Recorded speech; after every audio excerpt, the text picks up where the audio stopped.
Hello, നിങ്ങൾക്കെല്ലാവർക്കും ഒരുപാട് സ്നേഹത്തോടെ എൻ്റെ പുതിയൊരു വീഡിയോയിലേക്ക് വീണ്ടും സ്വാഗതം.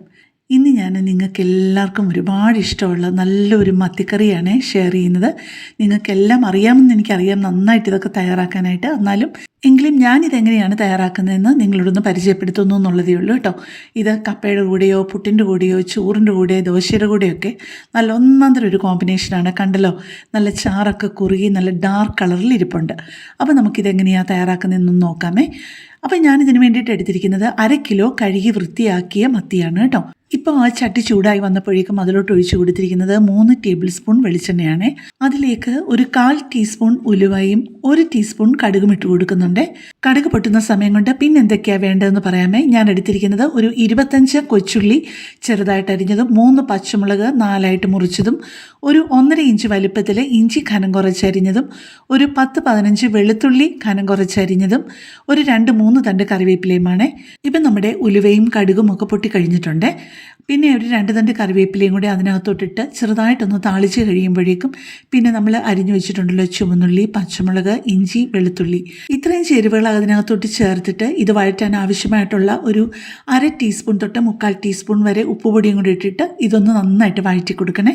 പിന്നെ ഇതൊക്കെ ചെയ്യാൻ തുടങ്ങുന്നതിന് മുമ്പ് തന്നെ ഒരു 3-4 കഷ്ണം കുടംപുളി എടുത്ത് ഒന്ന് വെള്ളത്തിലിട്ടേക്കണേ. ആദ്യം ആ കുടംപുളി ഒന്ന് കഴുകണം. അത് കഴിഞ്ഞിട്ട് ഫ്രഷ് ആയിട്ടുള്ള കുറച്ച് വെള്ളത്തിലിട്ട് വെച്ചാൽ മതി കേട്ടോ. നമ്മൾ ചേർത്ത് കൊടുത്ത ഇഞ്ചി, വെളുത്തുള്ളി, പച്ചമുളക് അതിൻ്റെയൊക്കെ ആ ഒരു സൈഡൊക്കെ ഒന്ന് ബ്രൗൺ കളർ ആകുന്നത് വരെ വഴറ്റി കൊടുക്കണേ. അത് കഴിഞ്ഞിട്ട് വേണം നമ്മളുടെ പൊടികളെല്ലാം ഇതിനകത്തോട്ട് ചേർക്കാനായിട്ട്.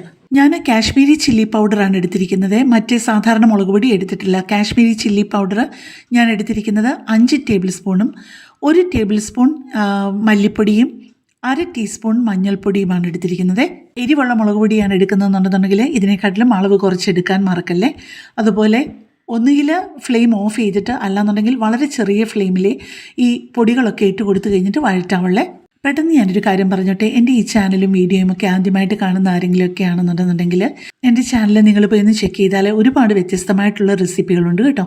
നിങ്ങൾക്ക് ആ റെസിപ്പികളൊക്കെ പ്രയോജനപ്പെടുമെന്ന് തോന്നുകയാണെന്നുണ്ടെങ്കിൽ എൻ്റെ ചാനലൊന്ന് സബ്സ്ക്രൈബ് ചെയ്യാനും ലൈക്ക് ചെയ്യാനും കമൻറ്റ് ചെയ്യാനും നിങ്ങൾക്ക് ഇഷ്ടമുള്ള വീഡിയോസൊക്കെ നിങ്ങളുടെ പ്രിയപ്പെട്ടവർക്ക് വേണ്ടിയിട്ട് ഷെയർ ചെയ്ത് കൊടുക്കാനും മറക്കല്ലേ. നമ്മൾ വഴറ്റാനൊക്കെ തുടങ്ങുന്നതിന് മുമ്പ് തന്നെ 2 കാര്യങ്ങളാണ് ചെയ്യേണ്ടത്. കുടംപുളി വെള്ളത്തിലിടുന്നതും ഒരു 2 കപ്പ് വെള്ളവും കൂടെ തിളപ്പിക്കാൻ വെച്ചേക്കണേ. വളരെ ചെറിയ ഫ്ലെയിമിലിട്ട് ഒരു 2-3 മിനിറ്റ് നമ്മളുടെ പൊടികളെല്ലാം ഒന്ന് വഴറ്റി കഴിഞ്ഞപ്പോഴേക്കും അതിൻ്റെ ആ ഒരു പച്ചച്ചവയൊക്കെ മാറിയിട്ടുണ്ട്. ഇപ്പം ഞാൻ ചേർത്ത് കൊടുത്തത് ഒരു വലിയൊരു ടൊമാറ്റോ, നല്ല വലിപ്പമുള്ള ഒരു ടൊമാറ്റോ ആയിരുന്നു കേട്ടോ. അത് വെള്ളമൊന്നും ചേർക്കാതെ ചെറുതായിട്ടൊന്ന് അരിഞ്ഞ് മിക്സിയുടെ ചെറിയ ജാറിലിട്ട് കൊടുത്തിട്ട് നന്നായിട്ടൊന്ന് അടിച്ചെടുത്തുകൊണ്ട് വന്നതാണ് അതിൻ്റെ കൂട്ടത്തിൽ ചേർത്തത്.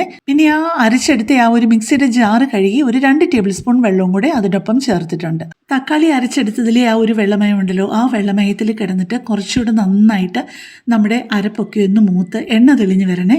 പക്ഷേ ഈ സമയത്ത് അടിക്ക് പിടിക്കാതിരിക്കാനായിട്ട് പ്രത്യേകം ശ്രദ്ധിക്കണം കേട്ടോ. ഇപ്പം നമ്മുടെ വെള്ളം തിളപ്പിച്ച് വെക്കാൻ ഞാൻ പറഞ്ഞിരുന്നല്ലോ, അതിൽ ഒരു 2 കപ്പ് വെള്ളം ഞാൻ ഇങ്ങോട്ട് ചേർക്കുവാണേ.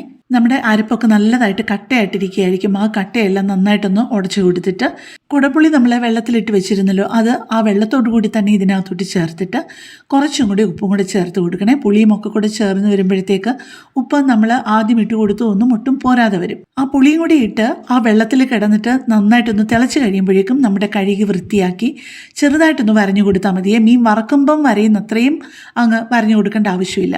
അതിനകത്തോട്ട് പെറുക്കിയിട്ടിട്ട് മീനെല്ലാം മുങ്ങിക്കിടക്കുന്ന രീതിയിലാക്കിയിട്ട് ചെറുതായിട്ടൊന്ന് ഇളക്കി കൊടുത്തിട്ട് നമുക്ക് മൂടി വെച്ച് കുക്ക് ചെയ്യണേ. വലിയ ഫ്ലെയിമിലിട്ട് ഇതൊരു കാരണവശാലും കുക്ക് ചെയ്യല്ല. നമ്മുടെ മീനിലൊക്കെ നന്നായിട്ട് അരപ്പിൻ്റെ ആ ടേസ്റ്റ് ഒക്കെ പിടിക്കണം എന്നുണ്ടെങ്കിൽ മീഡിയം ഫ്ലെയിമിലും ലോ ഫ്ലെയിമിലുമായിട്ട് ഇട്ട് വേണം കുക്ക് ചെയ്യാനായിട്ട്. അതുപോലെ കുക്ക് ചെയ്ത് തീരുന്നതിന് മുമ്പ് ഒരു 2-3 പ്രാവശ്യം ഇതുപോലെ ചട്ടി എടുത്തിട്ട് ഒന്ന് കറക്കി ചുറ്റുകയോ ഇതുപോലെ നന്നായിട്ടൊന്ന് അനക്കി കൊടുക്കുകയോ ചെയ്യണേ. ഒരു 10 മിനിറ്റ് അല്ല മാക്സിമം പോയാലും ഒരു 15 മിനിറ്റ് കൂടുതൽ ഇതൊന്നും കുക്ക് ചെയ്യേണ്ട ആവശ്യമില്ല. നിങ്ങൾക്കറിയാലോ മീനൊക്കെ പെട്ടെന്ന് വേവുമെന്ന്. ഇപ്പം ഞാനൊരു 2-3 തണ്ട് കറിവേപ്പിലും കൂടി എടുത്ത് നന്നായിട്ടൊന്ന് പിച്ചുവാണേ. എന്നിട്ട് പിച്ചി കൈവെള്ളയിലോട്ടിട്ടിട്ട് നന്നായിട്ടൊന്ന് ഞെരടിയിട്ട് ഇതിൻ്റെ അകത്തിടുമ്പോൾ ആ കറിവേപ്പിലയുടെ മണം മുഴുവൻ ഇങ്ങനെ നന്നായിട്ട് പുറത്ത് വരും. പിന്നെ നമ്മൾ ചേർത്ത് കൊടുക്കുന്നത് 1 ടേബിൾ സ്പൂൺ വെളിച്ചെണ്ണയും കൂടെയാണ്. എന്നിട്ട് അതങ്ങനെ ചേർത്തിട്ട് ഒന്ന് അടച്ചൊരു 10-15 മിനിറ്റ് വെച്ചിട്ട് വേണം നമ്മളിത് കഴിക്കാനായിട്ട് എടുക്കാനായിട്ട് കേട്ടോ. ശരിക്കും അന്നത്തെ ദിവസം എടുക്കുന്നതിനെക്കാട്ടി നല്ലത് ഇത് പിറ്റേ ദിവസം എടുക്കുമ്പോഴാണ് ഈ മീനിലൊക്കെ നല്ലതായിട്ട് അതിൻ്റെ ടേസ്റ്റ് പിടിക്കുന്നത്. ഈ ഒരു രീതിയിൽ നിങ്ങൾ ഇതുവരെ ചെയ്ത് നോക്കിയിട്ടില്ലെങ്കിൽ ഒറ്റ പ്രാവശ്യമെങ്കിലും ഒന്ന് ട്രൈ ചെയ്യാതിരിക്കില്ല. എന്നിട്ട് എന്നെ ഒന്ന് അറിയിക്കാൻ വേണേ ഇഷ്ടമായോ എന്ന്. അപ്പോൾ കൂടുതൽ നല്ലൊരു വീഡിയോയുമായിട്ട് നമുക്ക് പിന്നെ കാണാം. താങ്ക്